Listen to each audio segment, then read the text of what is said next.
The Smithsonian Faculty Fellowship Program represents a rewarding academic professional development opportunity for faculty at Montgomery College.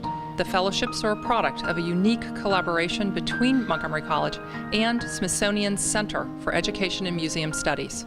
It's the first of its kind between the Smithsonian Institution and a community college. Angela Nissing, a native of St. Louis, Missouri, earned her BA in French and English Creative Writing from Rhodes College in Memphis, Tennessee, and her MA in Applied French Linguistics, ESL, from the University of Wisconsin-Madison. As a fellow with the Soros Professional English Language Teaching Program in Samara, Russia, she helped develop a new English teacher training program and taught English at 2 universities. After 3 years, this Midwesterner returned from Russia to Silver Spring, Maryland, where she put down roots and found herself raising a family. She has taught in the American English Language Program at Montgomery College since 2005 and has acted as AELP coordinator since 2009. She has been elected department chair effective July 2013. I am very happy to be here. Thank you very much. And thank you all for being here. You are real troopers. So I applaud everyone here. I'm glad to be here to talk with you. I am going to be talking today about my EL 103 class. In the American English Language Program, we teach mostly second language English speakers. And these students could be anyone and they could be from anywhere. Whether they have been in the country for 3 weeks before the semester begins, or they may be in the same class with their child as they have been studying. They've been here for 30 years and now their child is studying. So we get a wide range of people, but what they do have in common is the idea of English pretty much as a second language or at least a second dialect. And they're working towards academic writing. And the class that I excuse me, the class that I usually teach is EL 103, which is an academic writing class.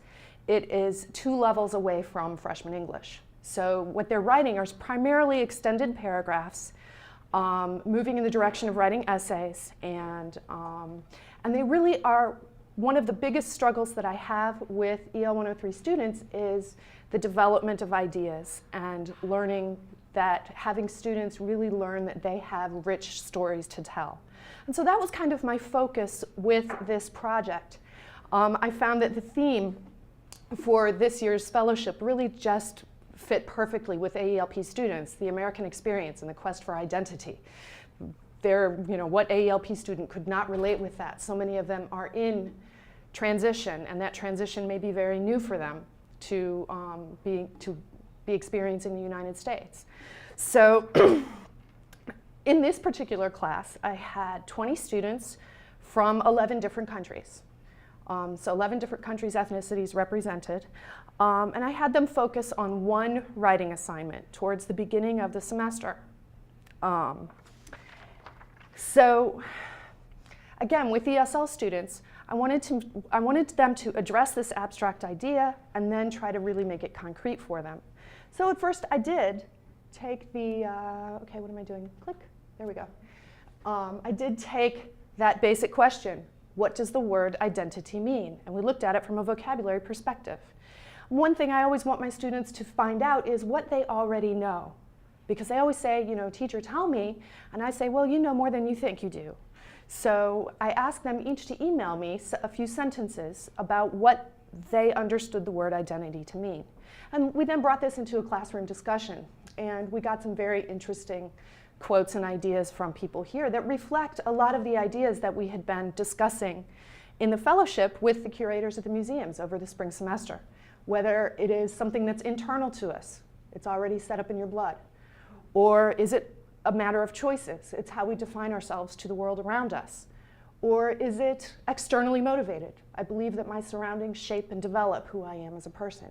We ran the whole gamut of those ideas in this discussion. Then, excuse me, I wanted to move from more abstract to more personal.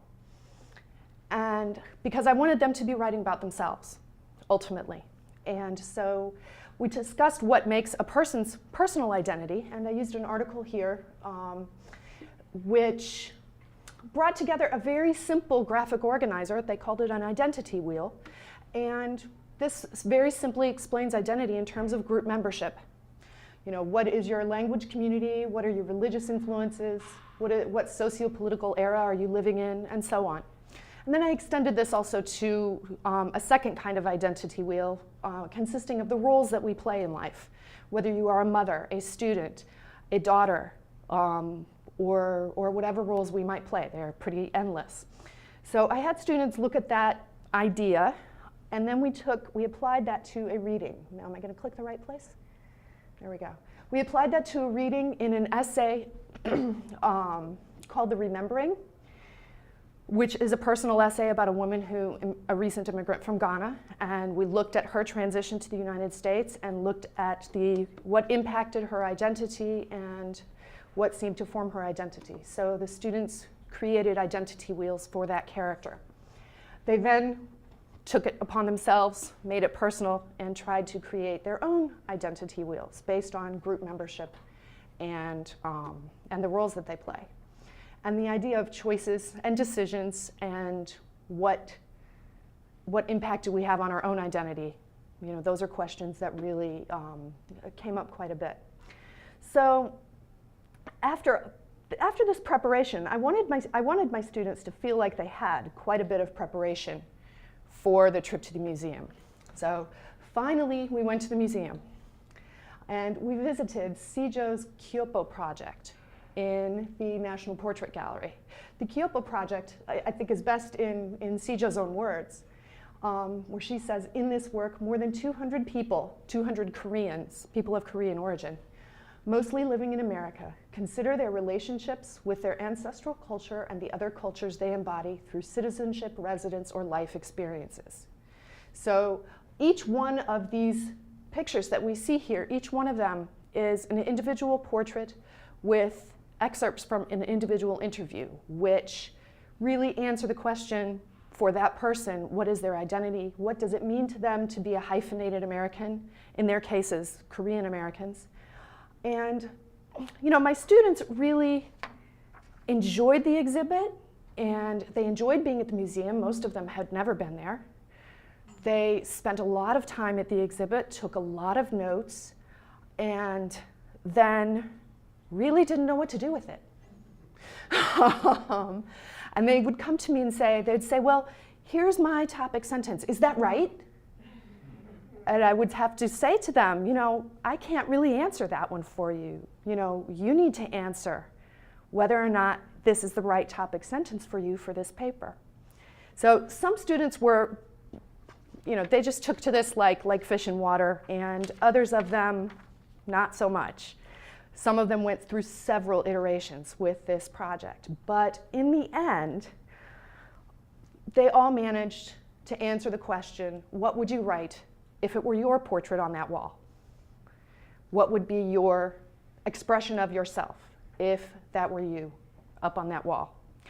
And this resulted in 20 paragraphs, each of them about 300 words, some a little more, some a little less. And they really said quite a bit. For anybody who is interested, that would be my 40-slide PowerPoint, which I am very happy to share with you at any time, but I did not bring that for you today. So anybody who's interested in that, I'm very happy to share it, and the students have all expressed their willingness to share that as well, which gives their complete writing, and I also gave them the chance to give a biography and some photographs of themselves to go along with it. This project, as they really suffered through it and conferenced with me and talked with me and changed their topics over and over again, they really learned how to express themselves. And I found that they really did seem to find a voice in a new way. And I was very, very, very proud of them for doing this. And one of the things I was most impressed by was the fact of, well, I'm calling it the Smithsonian effect, because this level of writing persisted throughout the rest of the semester. And I'm very curious actually this semester, because about half of this class has all transplanted themselves into the same section of EL 104. And I'm really curious to follow up with their professor and see what they're doing, because they clearly really bonded and made friendships, and their writing went by leaps and bounds. So I'm curious to see how they do this term after having moved on. What I'd like to do with the rest of the PowerPoint here is just share some very short quotes from their papers, some of the meaningful little nuggets, right? That, you know, and if you want more, I can give you the 40 slide PowerPoint, okay? Let's see. So for example, we have Kiflu, who says, "I am a pioneer. I've reshaped the destiny of my family and my life by living outside of my country, graduating from college, and marrying an American woman." We have Georgina, who says, "No matter how I understand my father's language, I do not find my identity there." We have Palmyr, who says, "I just became a United States citizen, and the person who was more overjoyed was my daughter, helping me study for the test."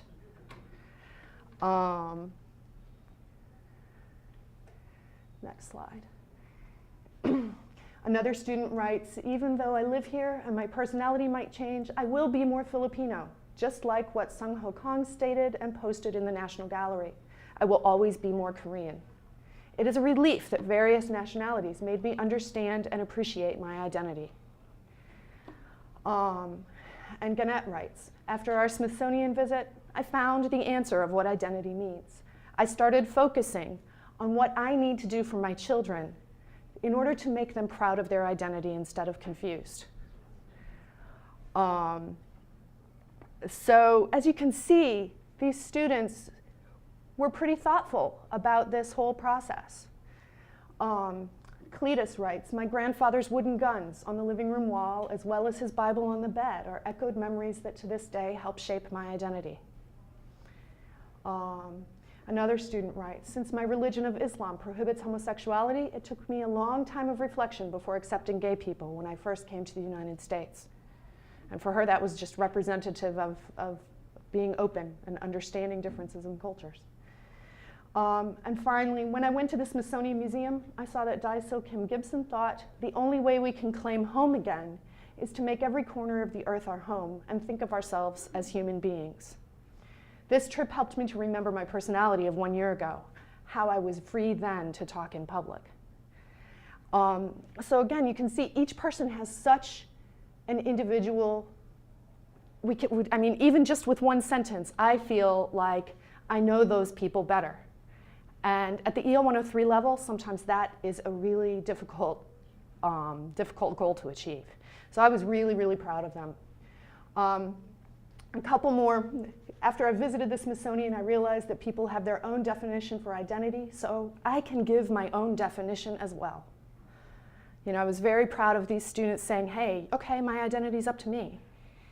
I've been interested in physics since I saw a generator creating electric power to light a light bulb in my village in Vietnam in 1995. This one student, physics is it. At first, when he started discussing physics with me, I thought, we need to talk about identity here. But no, physics is really it. And he has such a passion for his subject that it is the most meaningful thing that he could be talking about in terms of his own identity. One of my favorites, "I'm a proud of Ethiopian, but that does not mean I cannot be an American. Now I'm able to describe proudly who I am. The Smithsonian visit opened my eyes and my mind widely." And one of my favorites again, "The experience of being New Mikia has started to waken inside me the ambition to be a beautiful and educated woman." And you know, I just thought these students were amazing. I thought they did a fantastic job with their writing. I thought they did a fantastic job in coming with me in this process of struggling through this process. I think I had one student who really didn't buy in. And so I feel like 19 out of 20 is pretty good. They loved the museums. And they have been going back also, and they, I think, really had a good time with it. So basically, to sum up, I'd just like to say thank you to everybody. This has been a fantastic experience. Thank you to the college. Thank you to Mimi and Sarah. Thank you to all the other fellows, to everybody, and especially thank you to these guys right here, who were my students, who, without them, this project would never have taken place. So thank you very much.